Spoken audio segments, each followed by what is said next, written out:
अनु के पापा जो हमेशा शांत और मजबूती से सब कुछ सहते आए थे, अब पूरी तरह से टूट चुके हैं।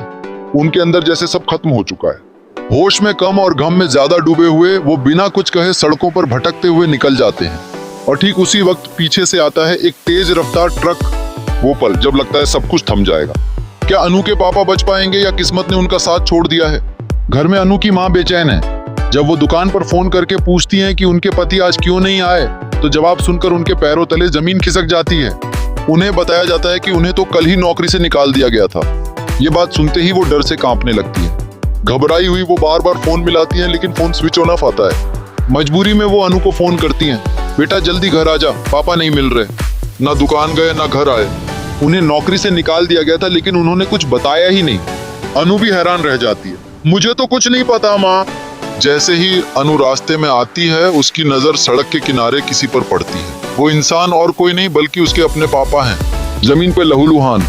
अनु की चीख निकल जाती है। उस पल जैसे उसके पैरों में जान ही नहीं रहती। उसका पूरा वजूद बिखर जाता है। घर का माहौल पूरी तरह बदल चुका है। खाने को कुछ नहीं है। सुबह की शुरुआत एक रोटी को 3 हिस्सों में बांटकर होती है। वही रोटी, वही चुप्पी और वही तकलीफ। लेकिन जिंदगी तो चलती रहती है। अनु कॉलेज के लिए निकलती है और उसके पापा भी मजबूरी में बाहर काम की तलाश में चले जाते हैं। कॉलेज पहुंचकर अनु को एक और झटका लगता है। उसे पता चलता है कि आर्य सर तो बीती रात घर ही नहीं गए थे। वो उनसे मिलने पहुंचती है और जैसे ही सामने आती है, आर्य उसे देखकर कुछ बोलते हैं, कुछ ऐसा जो शायद अनु सुनना ही नहीं चाहती थी। आर्य कहते हैं, मैं जो कह रहा हूँ तुम्हारे भले के लिए कह रहा हूँ। अनु जवाब देती है, मुझे खुद पता है मेरे भले के लिए क्या ठीक है। आप मुझे कभी समझ नहीं पाएंगे।